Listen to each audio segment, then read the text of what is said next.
C'est cours dédicacé l'Unishmat, Mir el-Kessasi ben Masoudi. La Erechin, page 6a. Simcha. Tanu Rabbanan. C'est la zo l'itzdaka. Quelqu'un qui a donné, il a donné $1 à la tzedaka. $10 à la tzedaka. $100 à la tzedaka. Ok? Ad shelo bata l'idée à gabay, mutar le shanota. Mishebat l'idée à gabay, asur le shanota. Une fois qu'il a donné au gabay, celui qui ramasse la tzedaka, on ne peut plus prendre cet argent et le prêter à quelqu'un. Mais avant que ça arrive chez le gabay, quelqu'un vient. Tiens, j'ai besoin de $100. Ah, tiens, j'ai $100, je vais aller le donner. Payer mon éder. Ah, j'ai besoin de $100, tu peux lui donner un prêt. C'est sûr qu'il va le retourner et tu vas le donner à la tzedaka.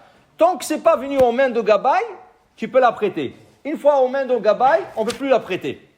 La Gemara pose une question. Ini, va Rabbi Yana yazifu para. Une fois Rabbi Yana qui était un gabay tzedaka, quelqu'un lui a donné la tzedaka pour la synagogue ou pour le pauvre. Qu'est-ce qu'il a fait? Il avait besoin de lui. Cet argent, il a utilisé comme un prêt. Okay? Et après, après il a payé. Mais tu as dit, une fois que ça arrive aux mains de gabay, on ne peut plus la prêter. Dit la Gemara, Shan et Rabbi Yana. Et Rabbi Yana, c'est différent. Pourquoi? De nichalou la'aniim, de kama de mash'e ma'ase, ou ma'etileo. Rabbi Yana, il collectait, c'est lui le gabay. Maintenant, qu'est-ce qui est arrivé? Quand il n'y avait pas de l'argent dans la caisse, lui, il sortait et ramassait encore. Alors le Halim, il disait, même s'il a emprunté, c'est pas un problème, il va aller recollecter. Et c'est ça qu'il a fait. Quand il a emprunté de la caisse, quand il avait besoin, il allait chercher d'autres argent pour le pauvre. Alors le pauvre, il disait toujours, c'est bon. Alors par exemple, on va faire ça actuel, on va le rendre à l'achat actuel. Okay? Regarde, chacun, il a une coupa tzedaka à la maison. Okay? Il y en a qui ont même dans la voiture une coupa tzedaka. Il y en a qui ont dans le bureau. C'est très important la tzedaka. Tzedaka tatil mimavet. La tzedaka sauve même de la mort, sûr. La tzedaka te sauve. Okay? Alors c'est très important d'avoir des boîtes de tzedaka partout. Comme ça, tu peux donner la tzedaka. Maintenant, un jour, quelqu'un t'a emmené un colis par la poste et le postier, il te dit, ça va vous coûter, monsieur, $10. C'est COD. Ah, toi, tu cherches $10, tu n'as pas $10. Ni dans le porte-monnaie, ni dans la maison, tu cherches, il n'y a pas. Mais tu sais que dans la coupa tzedaka, il y a $10. Est-ce que tu as le droit de prendre le $10 de la tzedaka? C'est sûr pour le retourner après. Alors voilà. Oui, pourquoi? Parce que quand tu vas le prendre, après, quand tu vas remettre $10, tu ne vas pas remettre $10. Tu vas remettre $11. Tu vas remettre $15. Alors le pauvre, quand tu as emprunté de cette boîte, le pauvre sont contents parce que tu vas mettre plus toi. Ok? Seulement, il ne faut pas oublier de remettre. Il ne faut pas oublier de le remettre. Mais c'est permis d'emprunter dans le cas de force majeure avec l'idée de retourner après. Il dit ici, Tanu Rabbanan, Israël shitnadev menorah oner le bet hakneset ashur le shanota. Un juif, il a donné un chandelier au Bet HaKnesset. Il dit, voilà, j'ai un chandelier, mettez-le ici. Okay? Mettez-le pour la synagogue, je veux que ça éclaire la synagogue. Okay? Le gaba, il dit, non, moi je ne vais pas le mettre à la synagogue. Tu sais, à la rentrée de la synagogue, il manque un chandelier, je vais le mettre là-bas. Mais il ne t'a pas dit là-bas. Il t'a dit ici. Okay? Assur le shanota.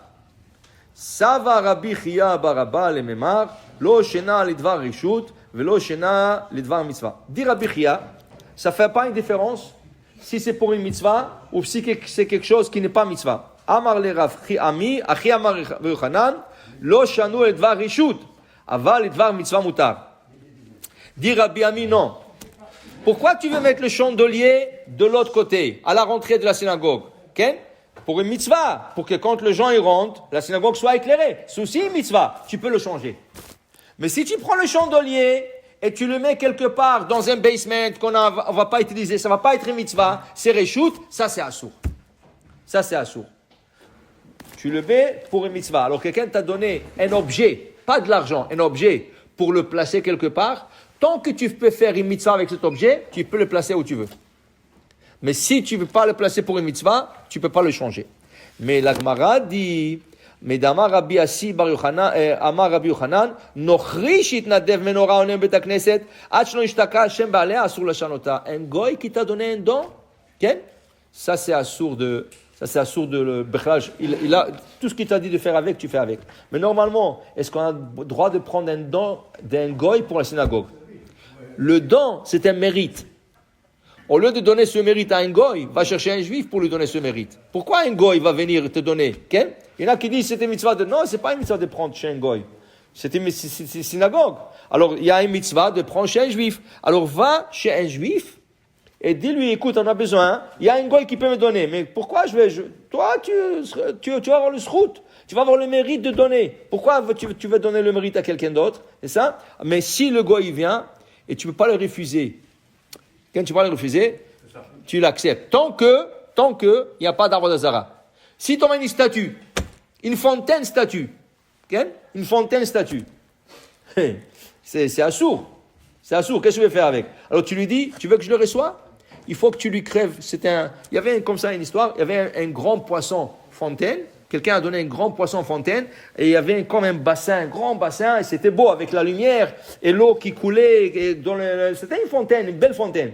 Mais on ne peut pas rester ça, c'était un poisson. Alors on lui a demandé au goy, est-ce qu'il pouvait crever l'œil du poisson? Comme ça ne sort pas d'avoir mouchlam, quelque chose complet, c'est pas être un avodazara. Que ce soit un défaut. Une fois qu'il y a un défaut, tu peux l'accepter. Ça veut dire que tu ne peux pas accepter n'importe quoi. Si c'est quelque chose qu'il lui, il a utilisé dans Avodazara, tu ne vas pas le recevoir. Okay? Alors, même chose, tu mets un juif, si on t'emmène, tu acceptes et tu essaies de le faire sa volonté. Sinon, utilise-le pour une mitzvah. Bon, Amen, Amen.